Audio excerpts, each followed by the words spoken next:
Good evening, brothers and sisters. Good evening, Good everyone. evening, Doc. Good Good evening evening. po. Good evening po sa lahat. Good Good evening. evening, Do. Good evening, Sis May, Brother Ay, Naben, Brother John, Brother Sis Monet, Sis Sarah, Brother Ramel. good evening, Do. Good evening. Good evening sa inyo. Good evening, Do. Good evening. Okay. Brother Ramel, opening prayer tayo. Okay po, Doc. Start ta. Magandang gabi po sa lahat, mga kapatid. Let us pray in the name of the Father, and of the Son, and of the Holy Spirit. Amen. Come, Holy Spirit, fill the heart of your faithful, and kindle in them the fire of your love. Send forth your Spirit, and they shall be created, and you shall renew the face of the earth. O God, who by the light of the Holy Spirit did instruct the heart of the faithful, grant that by the same Holy Spirit we may be truly wise and ever enjoy His consolation. Through Christ our Lord. Amen. In the name of the Father, and of the Son, and of the Holy Spirit. Amen. Okay. Welcome sa ating Wednesday lecture, Faith Seeking Understanding, Catholic Catechism. No? So, at sa mga nanonood ngayon sa Zoom, no? Sa Facebook. Again, may nadagdag ba dito sa Sis Marijon? Hello, good evening. At saka si Sis Cecilia, hello, good evening. Okay. Sige. Patuloy pa rin ito sa ating topic sa spiritual combat. No? So, ito ay chapter 4 na ito. Okay. So, a little review. Last time, yung ating pinag-usapan ay about self-distrust. No? Self-distrust, yung pinakauna natin gawin before tayo mag-trust kay God. Unahin muna natin ang hindi pagtiwala sa sarili. Parati nating hindi pagtitiwalaan sa sarili dahil, anong sabi? Our selves can deceive us. No? Mapanlin lang ang ating sarili. Self-deception, napakadelikado. Thinking na we are already holy, pero hindi pa pala. Akala natin, nasa hanay na tayo ng mga anghel dahil sa ating mga maraming ginawa para sa Diyos. Okay? At pagkatapos nun, step 2 is trust in God. Always trust in God. Okay? Now, timing din itong topic natin na spiritual combat. Kung nagfa-follow kayo sa ating lecture, yung mga previous weeks natin, it's about the spiritual castle. No? Ni Saint Teresa of Avila. No? At yung first step ng the mansions, the spiritual castle, ay ang taong nasa state of grace. Okay? So, nasa loob ka ng castle, nasa loob ka ng mansion kung nasa state of grace ka. Pag wala kang state of grace na you're in the state of mortal sin, nasa labas ka ng castle. Kagaya din ito. Pag hindi ka makakasali sa spiritual combat, okay? Pag you are living in a state of mortal sin. Okay? So, ito ay sa mga taong tinitake seriously ang kanilang spiritual life. Medyo malalim na konti. Okay? Para mayroon ko yung background. Sa mga taong gustong lumago ang kanilang spiritual life at lumalim ng lumalim ang kanilang unity kay Jesus, no? Para magiging one and the same sila. So, ito ay para sa mga taong hindi kontento maging lukewarm. Okay? Pag ikaw ay kontento na hanggang dito lang ang aking level ng spiritual life, ayoko na madagdagan, which is delikado. Sabi ni Jesus, I will spit you out of my mouth because you are lukewarm, you're neither hot nor cold. No? So, kung ikaw ay lukewarm, ang mindset mo na hanggang diyan ka lang lukewarm, hindi mo ma-appreciate ang lecture na ito. Okay? So, para ito sa mga taong gustong lumalim. Okay? Now, let's move.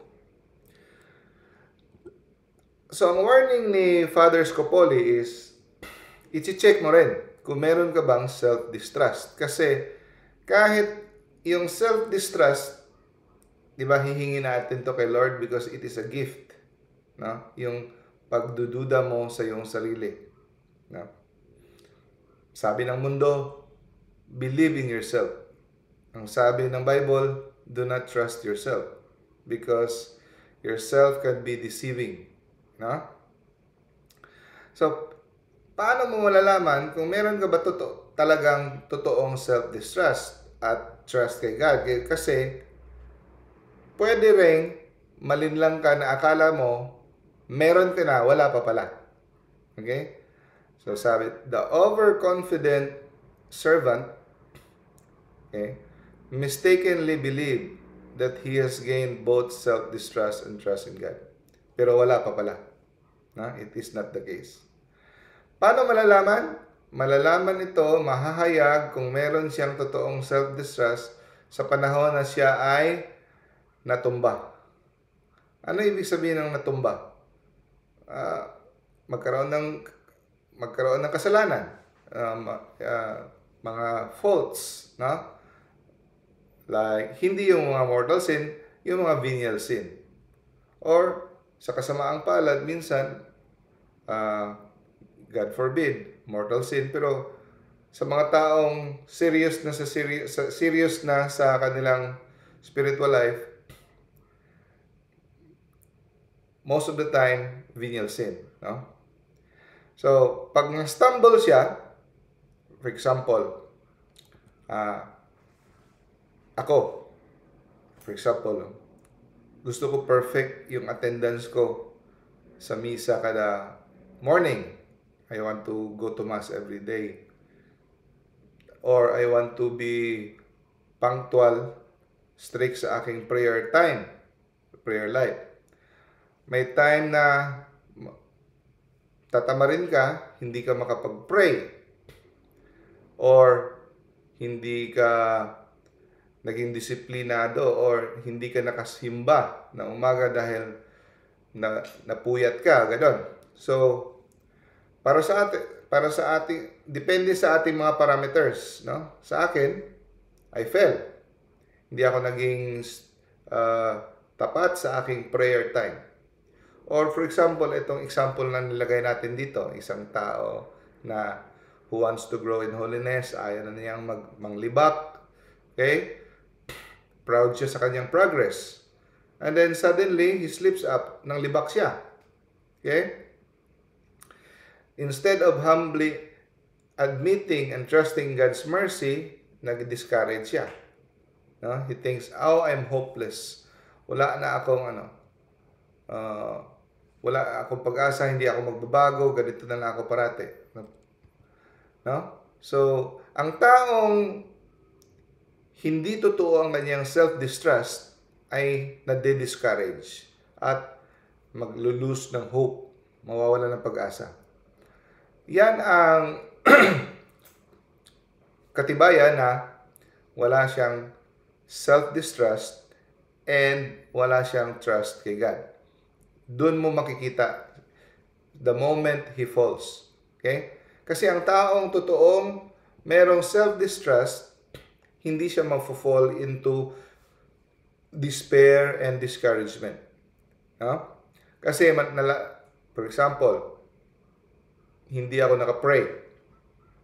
Pagising ko sa umaga, instead na mag-pray ako, inuna ko ang cellphone. Tapos, sabi ko, mga 2 minutes lang, may titignan na ako. Hanggang tumaas ng tumaas, nawili sa cellphone, nalimutan ng pag-pray. And then, realize mo, I committed a sin. No? morning prayer is a duty, no? It is our duty to God, basic duty. So, kung meron akong self-distrust, marirealize ko na hindi ako nakapray, nag-fall ako dahil nagtiwala ako sa sarili ko. No? So, dahil sa kahinaan ko at nagtiwala ako sa sarili ko instead na hihingi ako ng lakas kay Lord. Naging overconfident ako na dahil sanay na ako sa everyday prayer, sanay na ako sa disiplina, hindi ko na kailangan ng lakas galing kay Lord. So, ang taong may self-distrust, malalaman niya na hindi siya ma-discourage, babangon siya muli. At alam niya kung ano ang rason kung bakit siya na fall. Okay? So, ang taong mayroong totoong self-distrust, it will lead him to even more it will lead him not to trust in himself. Lalo niyang pagdududahan ng kanyang sarili. So, ang gagawin niya, siyempre, malulungkot siya, pero kalmado. He mourns it with calm, profound, patient sorrow. Dahil nasaktan niya si Lord. Nasaktan niya si Lord. Akala ko, genuine na ako na lover of Christ. Pero fake pala. Okay? Lumalabas yung kulay mo. So, sa mga panahon na yon, akala mo pasensyoso ka, tapos biglang nagsuplado ka, tapos nakikita mo, hindi pa pala akong totoong lover ni Christ. Lumalabas pa yung ego ko, no? Nagsinusupladohan ko pa yung ganito. Ang pangit ng pagkasalita ko. Ma-realize mo na hinahumble ka ni Lord na marami ka pang bigas na kakainin. Malayo ka pa. Pero ang taong masyadong believe sa sarili at hindi nagtatrust kay Lord, sabihin niya, bakit ba ako no? Dapat hindi pwede yun. Ganon. Yan. So, hinahumble tayo ni Lord. Okay? So, ang taong may self-distrust, pag natumba siya, he will have strengthened resolve. Mas lalo niyang paiigtingin ang kanyang pagbabantay. Okay? At walang tigil siyang magsisikap hanggang kamatayan. No? Anong sabi ni Father Scopoli, itaga mo ito sa iyong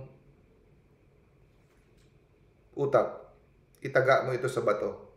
Iukit mo ito sa iyong utak na ganito. Walang natural gift, sarili mo, walang talents, kahit anong expert mo pa sa Bible, kahit ano katagal mo nang nagpa-practice ng service kay God, walang kahit anuman na makakagawa sa iyo, no? Na ikaw ay makagawa ng mabuti kung hindi sa tulong ni Lord. Lahat. Kaya every minute naglalakad ka, Lord, help me. Hindi mo magawa. Wala kang magagawang kahit ganito mabuti. Sabihin mo, may nagawa naman ako mabuti ko din. Nag-pray naman ako. Nakapag-pray ka dahil kay Lord yan. Wala kang, no?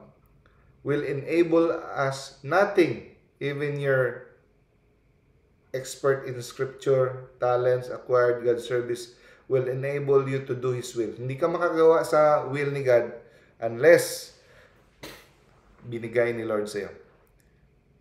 Ibibigay ng Lord sa'yo. So, dependent tayo lahat. So, pag yan ang mindset mo, parati kang naghihingi kay Lord ng lakas.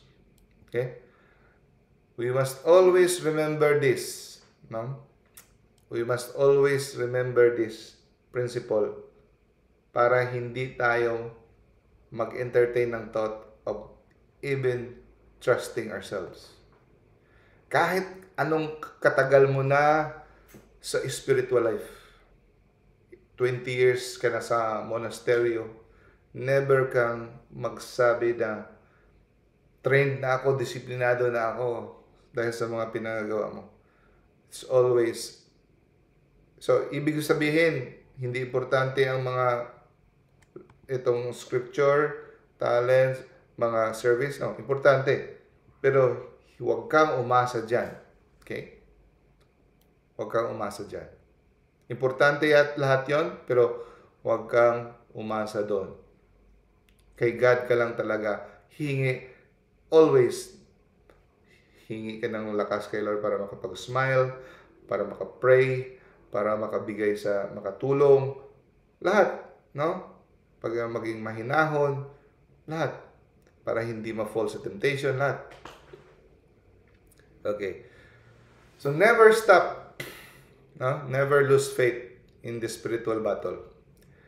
So ang maraming mga Lord, Brad, hingi ng advice sa mga message.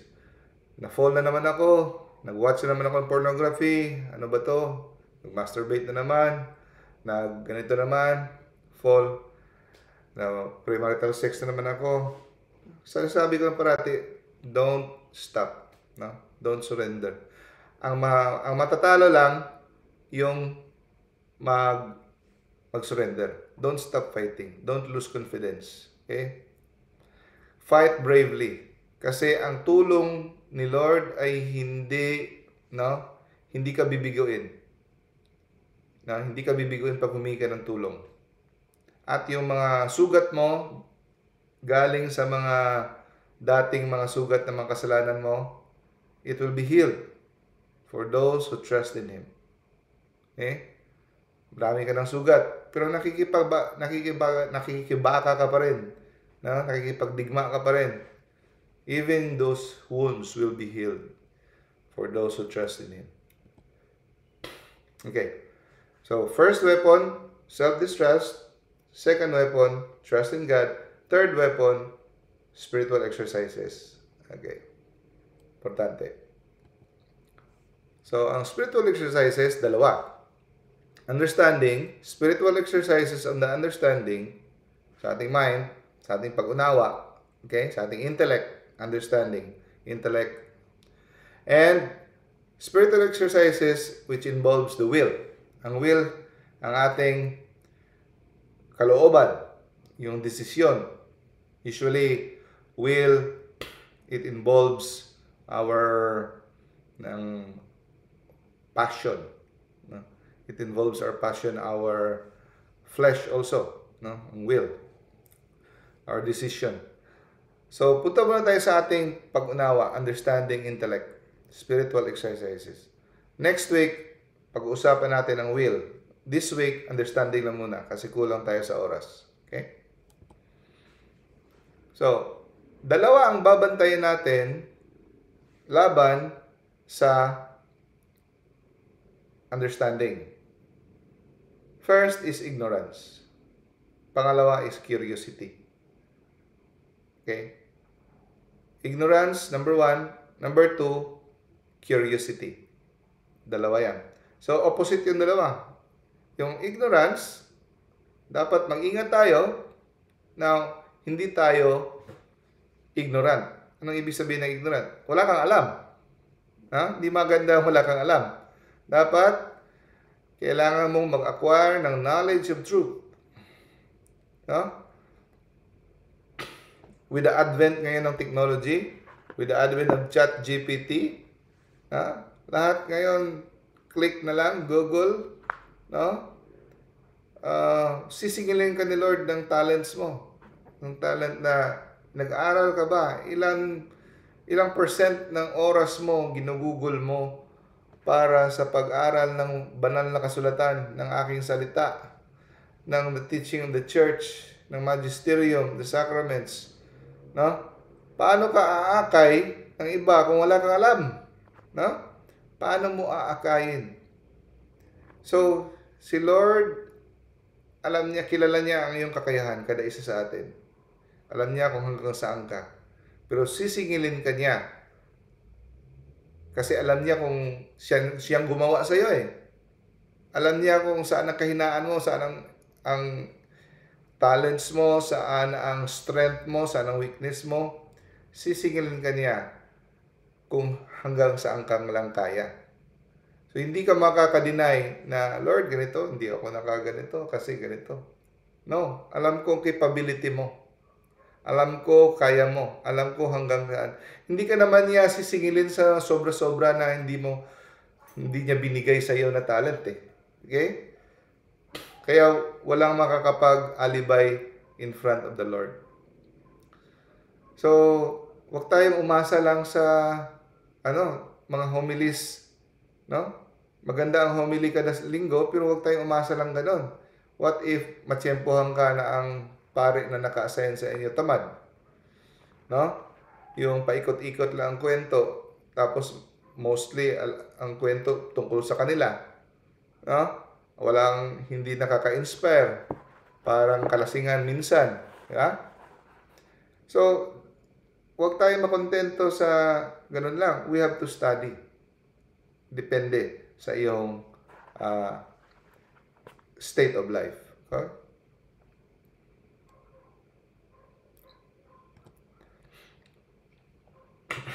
And then, so ito ay makukuha natin. First and important is prayer. So, lahat naman is about prayer. When you ask God, it's already prayer, di ba? Understood na yan. And then, number 2, para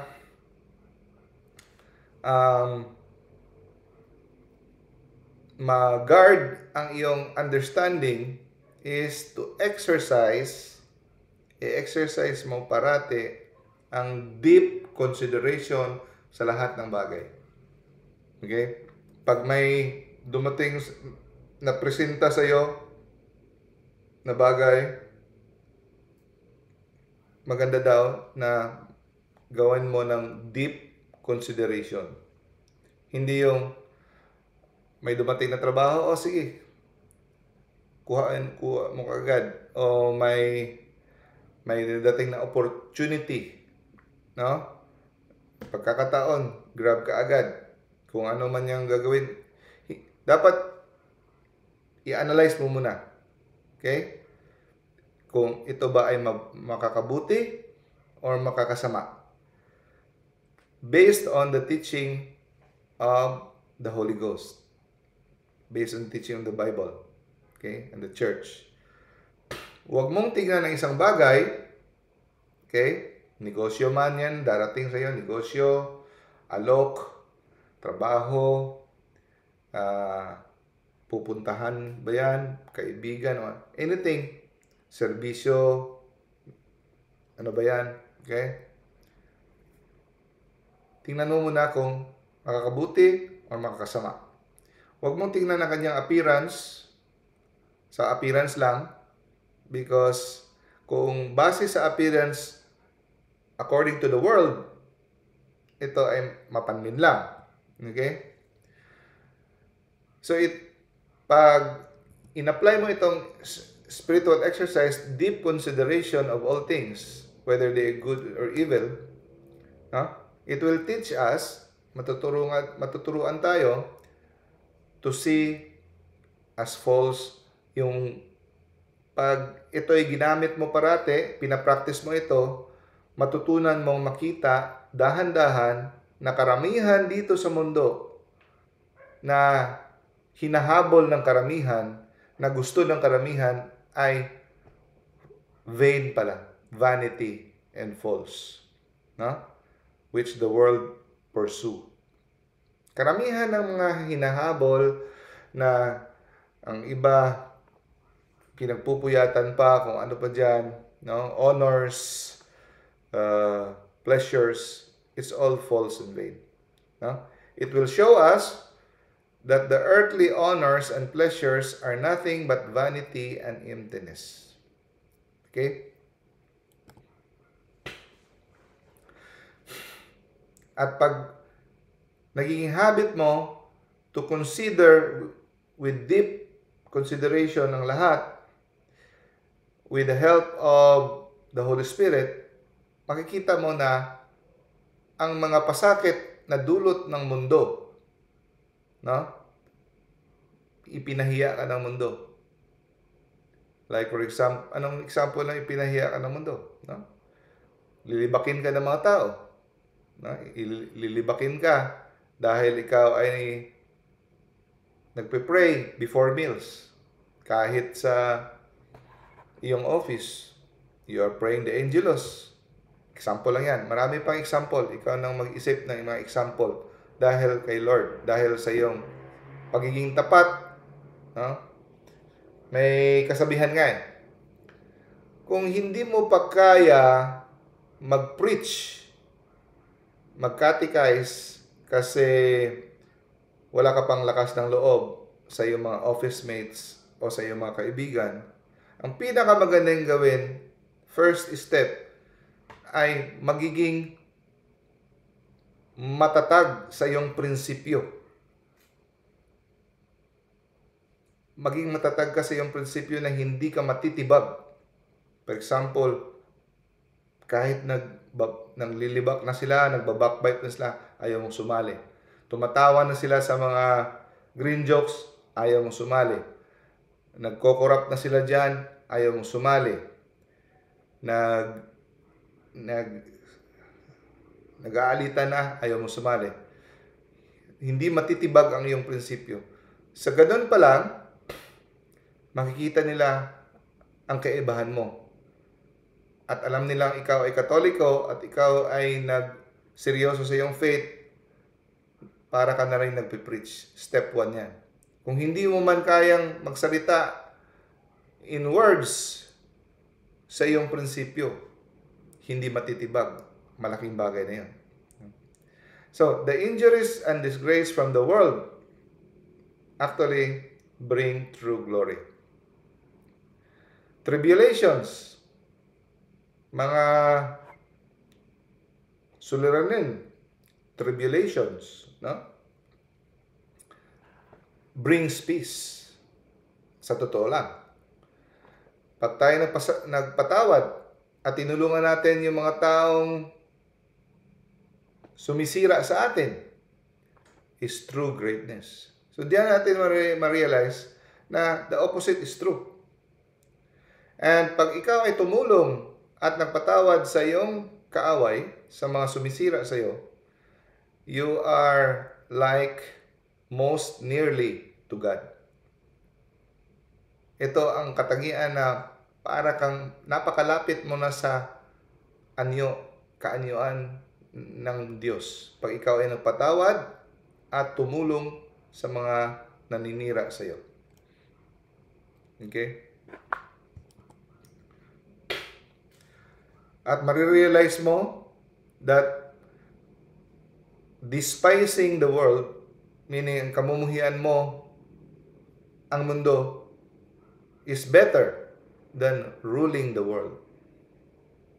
And then you will realize that pag ikaw ay naging humble at nagpakumbaba to the lowest of the creatures, no, for the love of God, no, is greater than commanding mighty princes. So, marirealize mo rin na ang pagsisikap na masupil ang kahit konti mong mga defects, mga pangit na ugali, ang nagsisikap ka makadevelop ng mga virtue, is more glorious than defeating armies. It's more glorious than working miracles. It's more glorious than raising the dead. Conquering even the smallest desire. Yung mga desire na mga selfish desire. Mga desires of the flesh. To conquer. Pakikipaglaban ka sa mga kagustuhan ng laman. Mas glorious pa than raising the dead. Defeating armies. Yeah? Tayo, pag tinutukso tayo ng laman natin, gusto ko ito, itong magandang chicks na ito, itong gwapong lalaki, nanliligaw pero immoral, sige lang kasi masaya ako. So, pag nilabanan mo yan, yung mga tukso na yan, it is more glorious than defeating armies, working miracles, or raising the dead.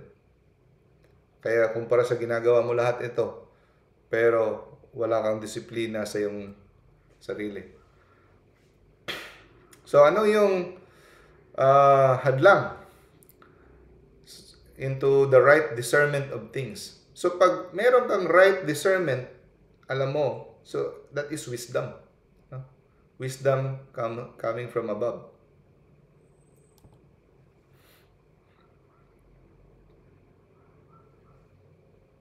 So, ang hadlang ay pag nakakita tayo ng isang bagay, meron tayong nagde-decide kaagad tayo, no? At first sight, nagde-decide tayo na ayoko nito, gusto ko ito. No, wag muna. Kasi may mga bagay na mabubuti sa katotohanan, mabubuti, pero tingnan mo siya sa labas ng anyo, para siyang mukhang pangit at hindi ka nais-nais. Pero ang sa loob-loob pala niya ay mabuting bagay na makakatulong sa iyo. May mga bagay na sa unang tingin mo maganda, makakatulong, ang ganda, pero sa totoo pala ang loob-loob nito ay makakapahamak sa atin at masama. Okay? We conceive a love or hatred in them at first sight.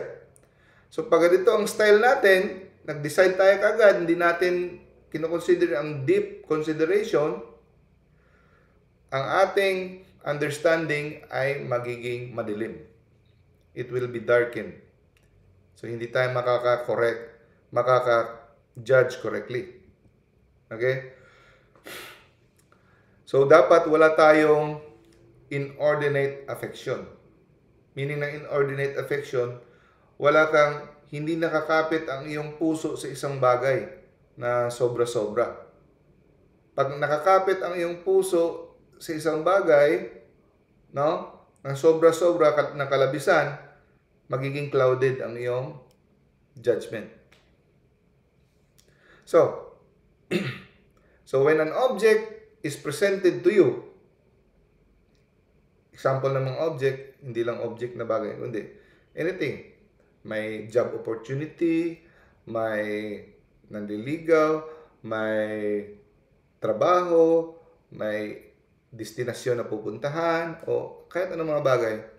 When it is presented to you, i-view mo dapat with your understanding maturely.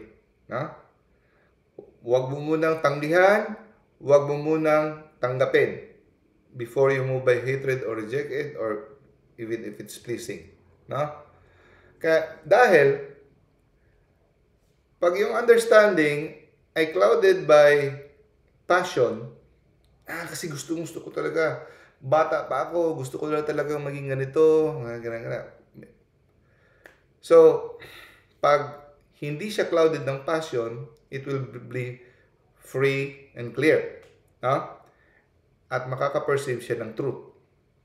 Kasi, evil which lurks behind delusive pleasure. Usually, sa magagandang bagay, binabalot ang evil.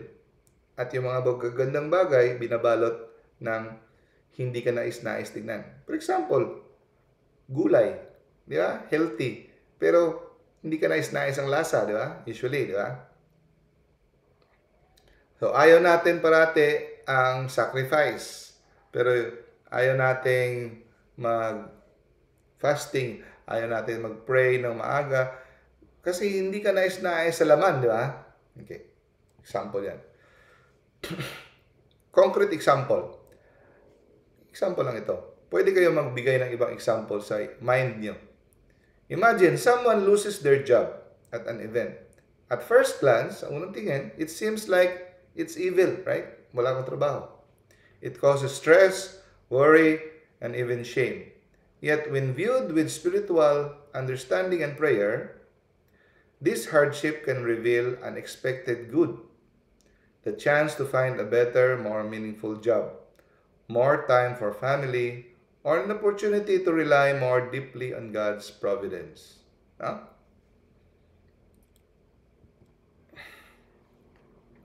So, while losing a job seems evil, with faith and clear mind, one can see the hidden good. No? In the trial, a lesson in trust, patience, and humility that wouldn't have been learned otherwise kung hindi ka nawala ng trabaho. Now, itong rule na ito, pag in-ignore mo, yung huwag kang kaagad mag-decide, no? Ito yung rule. Huwag kang kaagad mag-decide. You consider it maturely first. No? Pag in-ignore mo ito, your understanding will soon descend from darkness to deeper darkness. Kaya, magka-leche-leche ang buhay mo. No? Yung mga desisyon mo, mali-mali. Okay? So, guard yourself most vigilantly then from all inordinate affections. Ordinate affections, yung labis na pagkakapit sa mga gusto mo. Huh? So, until you have first tested it by the light of understanding, and chiefly by the grace and prayer and the judgment of your spiritual Father. So, kaya lang, dati, yung mga saints, may mga spiritual directors, spiritual advisors, spiritual fathers sila. Pero ngayon, medyo mahirap maghanap kasi mga pare, busy na, no? Masyadong busy. Hindi ka na, mahirap nga hagilapin sa pagpakumpisal, no? Spiritual advice pa, no? Kahit kailangan mo ng deliverance prayer, hirap nga minsan, no? So, hirap maghanap ng spiritual advisor ngayon, no? Lalo na yung matitino, okay?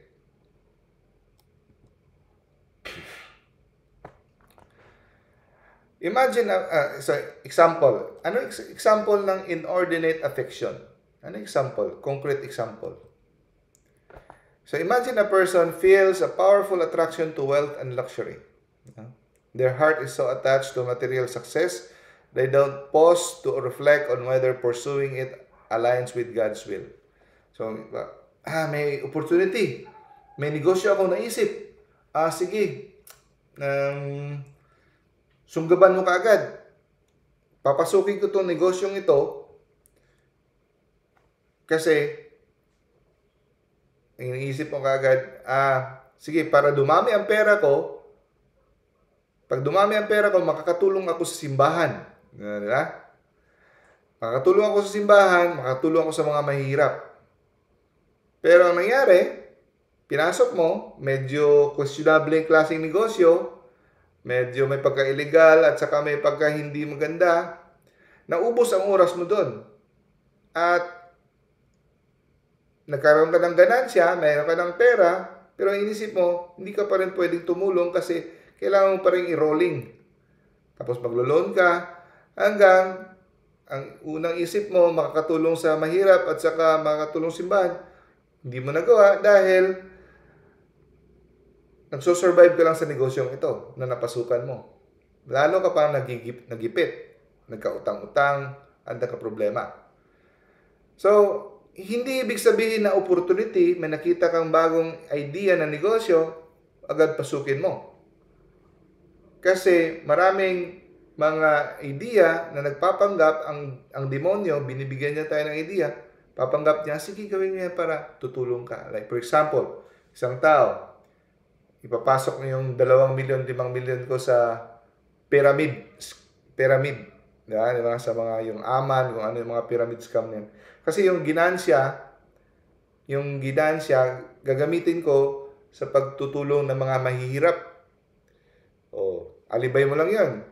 Alam mo naman, yung magpa 5-6 ako, magpapautang ako, lending ako kasi tutulong ako sa mahirap. Kung tingnan, unang tingin, parang ganda ng iyong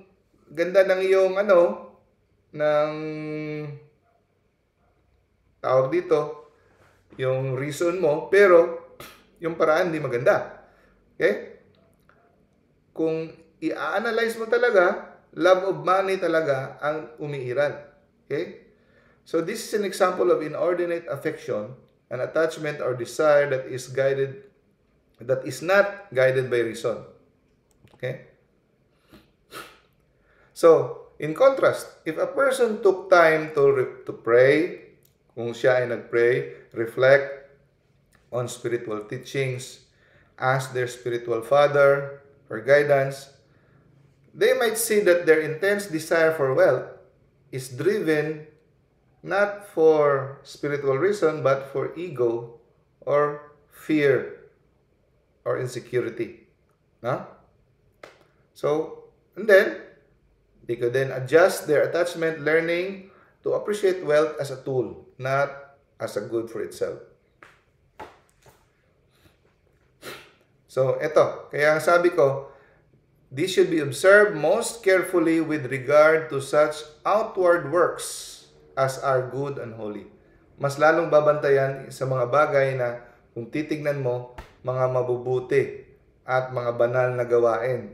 Kasi, dito parati ang gagamitin ng dyablo para tayo ay bibigyan ng delusyon na and indiscretion. Ito, sige, ano bang masama dyan? Maganda yan. Pupunta ka sa mission, magtutulong ka sa mahirap. For example, ganun. Pero lahat ng bagay, hindi susunggaban ka agad.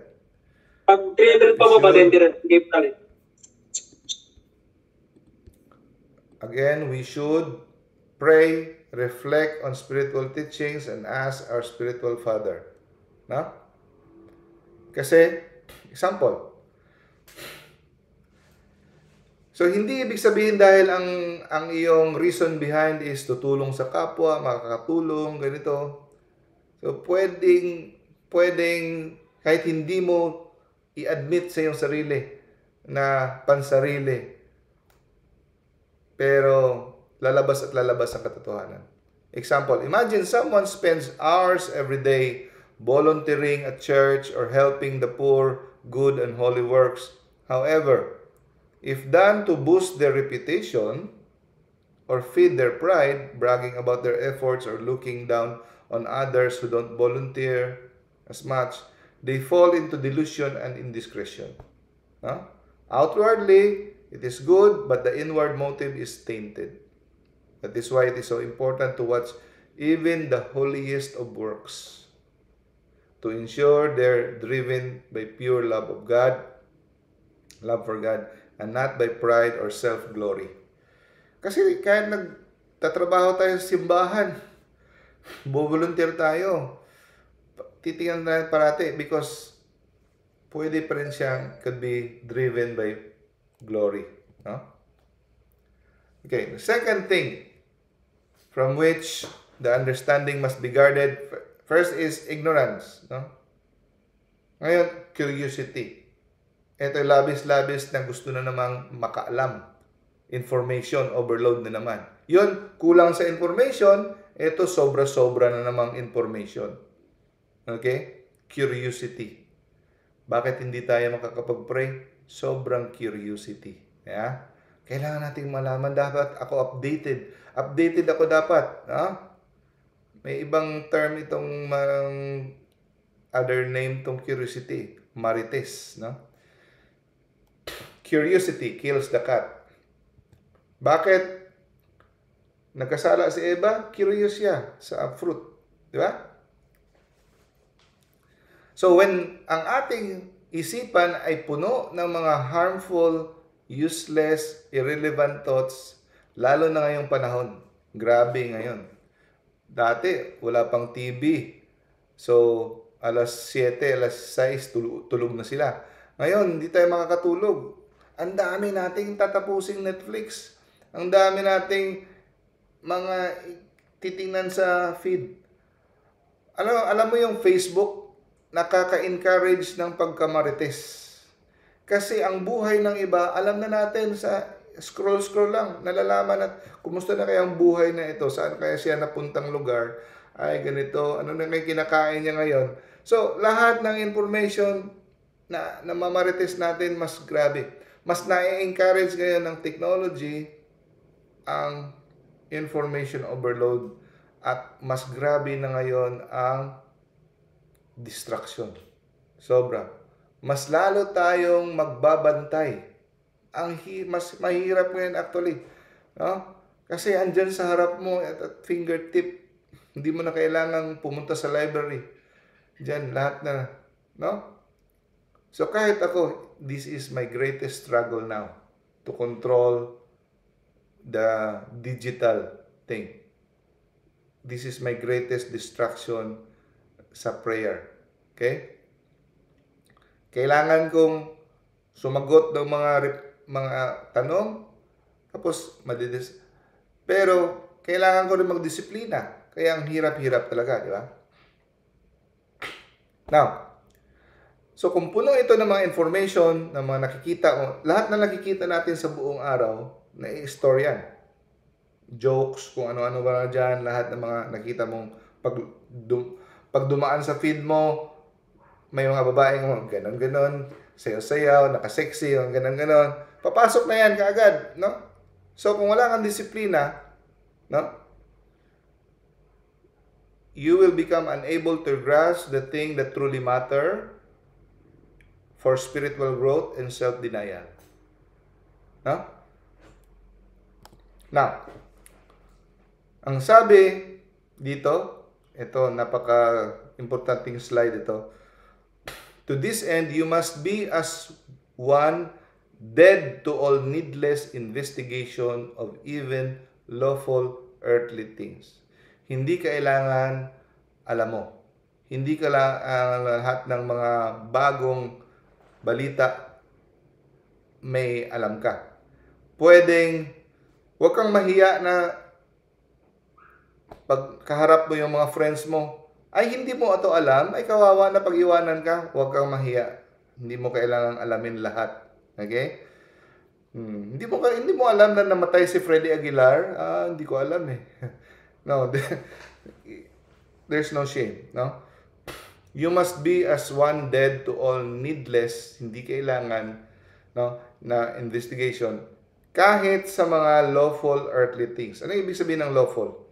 Kahit sa mga bagay na hindi makasalanan, hindi mo kailangang malaman. Always restrain your intellect, keep it humble. Kasi minsan ayaw nating sabihin natin na mangmang tayo, wala tayo, hindi tayo updated. Kaya, sige, be humble, restrain. Limitahan mo ang iyong information sa iyong mind. Next, let the news and the changes of the world, kahit kung mga update dyan, mga news, whether great or small, be to you as though they were not. Huh? So, hindi mo kailangang i-research lahat ng mga news. No? Big and small. Reject and drive them from you if they intrude themselves to your mind. Reject mo. Kasi pag puno yan, di ba? Wala ka pang information, dinidistract ka na ng diablo sa pag-pray. Lalo na pag marami sobrang information sa mind mo, nagpe-pray ka, pumapasok yan. Mas lalo ka mahihirapan. Mas lalo ka maghihirap sa pagkilala sa iyong sarili. Okay? So, be sober and humble even in the desire to understand heavenly things. Take note, kahit sa pag-aral ng mga spiritual things, di ba? Mag-ingat, huwag sobra-sobra rin. Kasi yung iba, because of pride, kahit hindi na kailangan, yung may mga nagtatanong sa akin, Brad, bakit ganito? Bakit ganito? Ang sinasagot ko, hindi na natin kailangan malaman yan, Brad. Ang importante, ito lang. Kasi may nagtanong, bakit daw hindi pinatawad ni Jesus si Lucifer? Yung mga ganong, anong hitsura ng mga may mga aso ba doon sa kabilang, pag nasa langit na, ang mga aso alaga natin, meron ba? So, yung mga hindi na importante na mga information. Yeah.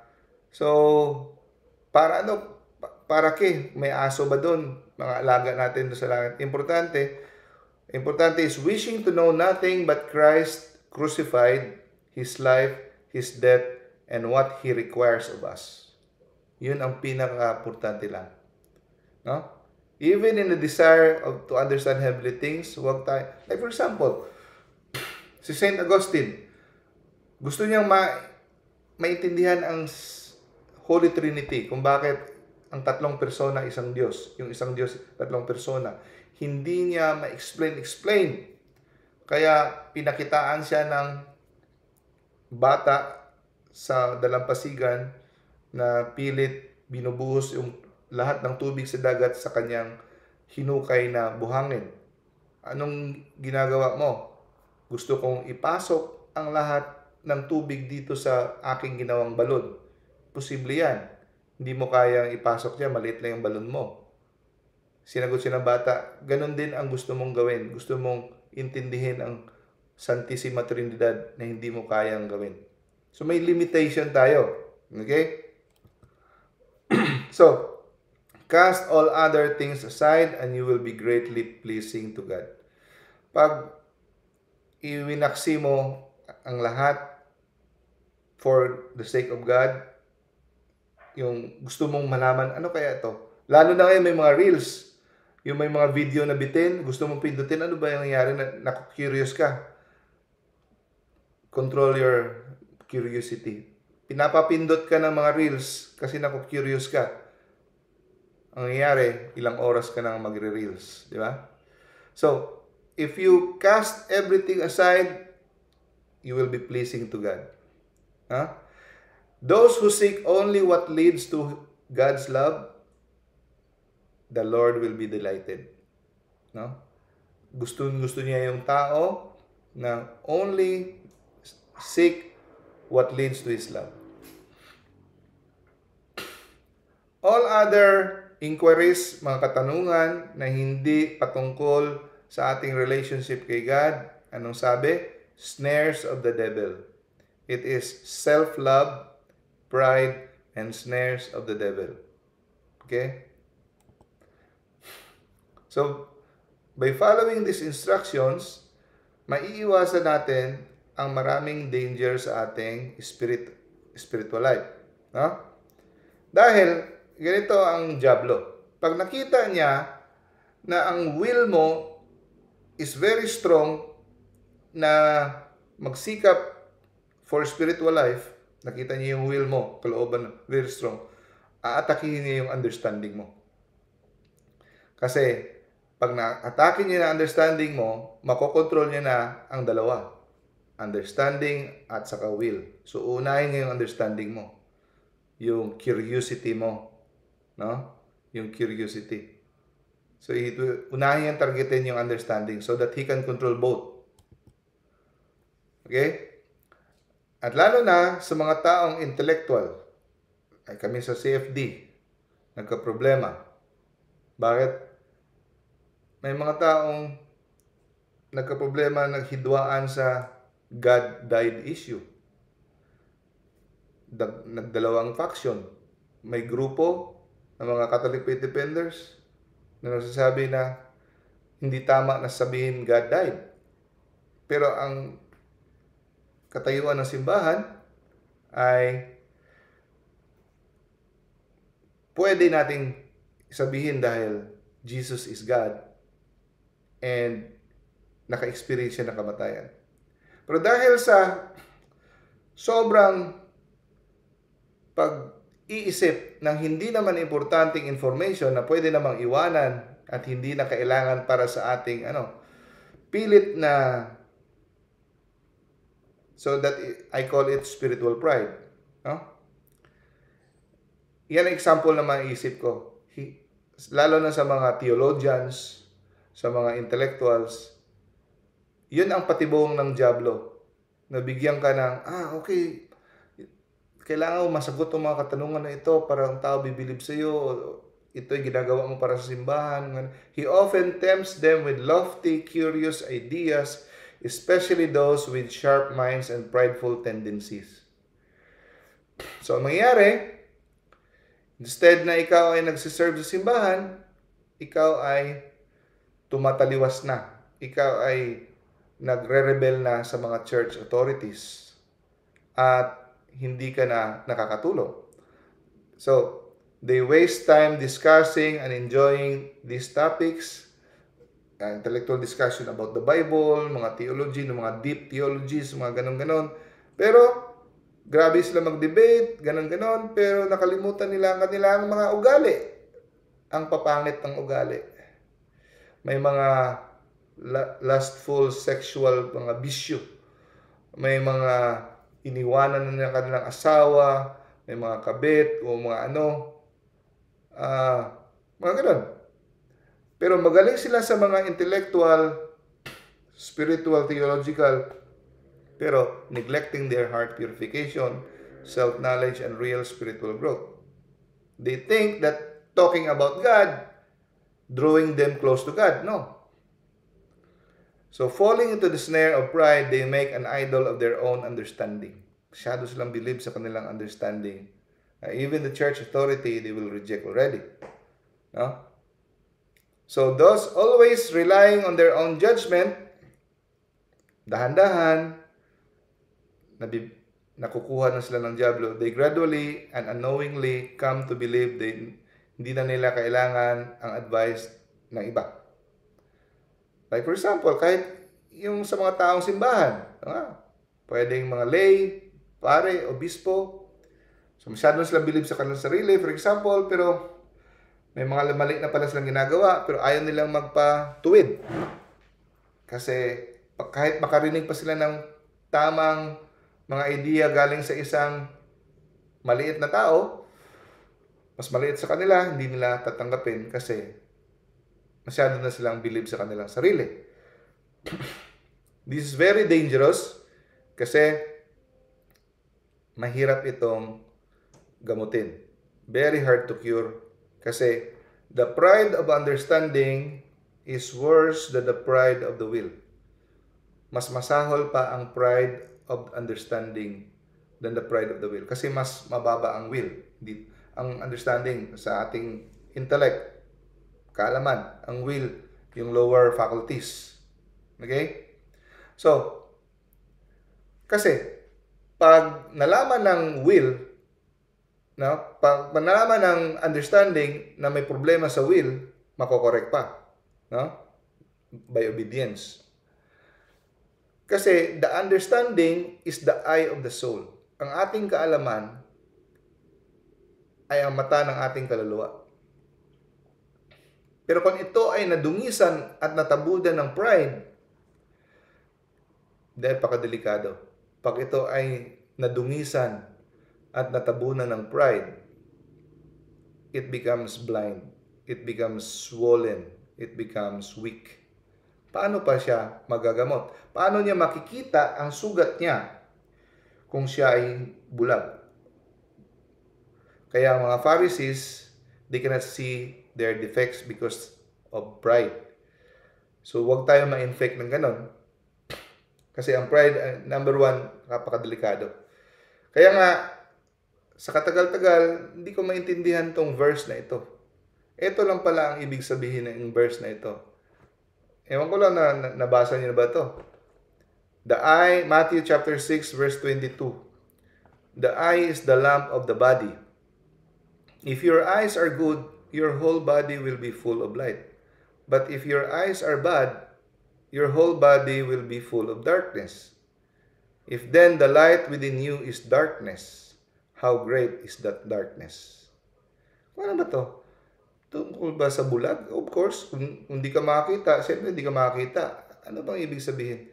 Dito ko lang naintindihan na ito pala yung application ng verse na ito, ng ating understanding.